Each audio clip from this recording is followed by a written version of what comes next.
ফিলিস্তিনের পর এবার ইরানে ইসরায়েলের হামলার সাথে ভারতের জড়িত থাকার অভিযোগ সামনে এসেছে। সম্প্রতি ইরান ইসরায়েল সংঘাতের সময় ইরানের ইসলামিক রেভলিউশনারি গার্ড কর্পস এক অভিযানে ইসরায়েলের হয়ে গুপ্তচর বৃত্তির অভিযোগে ১৩ জন ভারতীয় সহ ৭৩ জনকে গ্রেপ্তার করার পর বিশ্বের মুসলিমদের উপর ভারতের অবস্থান আবারও পরিষ্কার হয়েছে।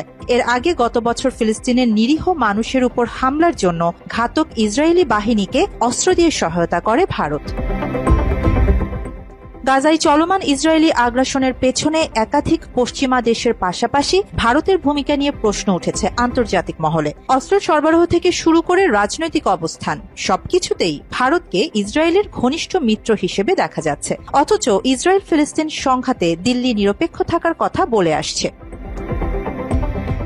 ২০২৪ সালের মে মাসে কাতার ভিত্তিক সংবাদ মাধ্যম আল জাজিরার একটি অনুসন্ধানী প্রতিবেদনে প্রকাশ পায়, ভারতের তৈরি বিস্ফোরক ও রকেট বহনকারী একটি জাহাজ স্পেন উপকূলে থামানো হয়, যার গন্তব্য ছিল ইসরায়েলের আশদোদ বন্দর। স্পেন সরকার জানায়, জাহাজটি বিপুল পরিমাণ সামরিক সরঞ্জাম নিয়ে গাজায় চলমান হত্যাযজ্ঞে ব্যবহারের উদ্দেশ্যে পাঠানো হচ্ছিল। একই বছরের জুনে গাজার একটি জাতিসংঘ আশ্রয় কেন্দ্রে বোমা হামলার পর ক্ষেপণাস্ত্রের ধ্বংসাবশেষে লেখা ছিল মেড ইন ইন্ডিয়া। এসব তথ্য ভারতের বিতর্কিত ভূমিকাকে আন্তর্জাতিক অঙ্গনে আরও প্রশ্নবিদ্ধ করে তোলে। মাত্র ৩০% টাকায় জমির মালিক হয়ে নতুন বাংলাদেশের গড়ে তোলার স্বপ্ন দেখা বাংলা বসতি। তবে এখানেই শেষ নয়। গত কয়েকদিন ধরে চলা ইরান ইসরায়েল সংঘাতের সময় ইরানের ইসলামিক রেভলিউশনারি গার্ড কর্পস এক অভিযানে ইসরায়েলের হয়ে গুপ্তচর বৃত্তির অভিযোগে ১৩ জন ভারতীয় সহ ৭৩ জনকে গ্রেপ্তার করে। অভিযোগ ওঠে, এসব ব্যক্তি ইরানে ইসরায়েলি ড্রোন হামলার সহায়তা করেছিল, যার মাধ্যমে ইরানি সামরিক কম্পাউন্ডে হামলা চালানো হয়।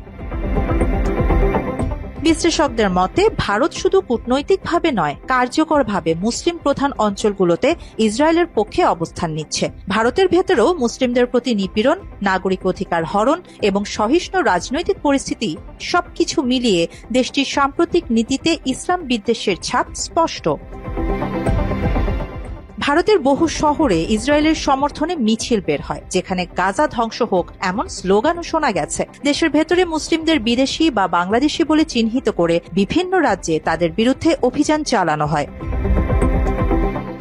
ভারত দেশের ভেতরে মুসলিমদের উপর নিপীড়নের পাশাপাশি আন্তর্জাতিকভাবে মুসলিম দেশগুলোর বিরুদ্ধেও সোচ্চার হচ্ছে। এসব কর্মকাণ্ড একদিকে যেমন মানবাধিকারের লঙ্ঘন, অন্যদিকে আঞ্চলিক স্থিতিশীলতার জন্য হুমকি। বিশ্ব যখন গাজায় রক্তপাত বন্ধের আহ্বান জানাচ্ছে, তখন ভারত তার ভূমিকায় আরও বেশি করে প্রশ্নবিদ্ধ হয়ে উঠছে। এদিকে ইরানে ইসরায়েলের হামলার ঘটনায় ভারতের সম্পৃক্ততায় এখন অনেকেরই ধারণা, ফিলিস্তিন ও ইরানের বিরুদ্ধে শুধু ইসরায়েলই নয়, বরং ভারতও যুদ্ধ করছে। আরিবা জাহান, বাংলা এডিশন।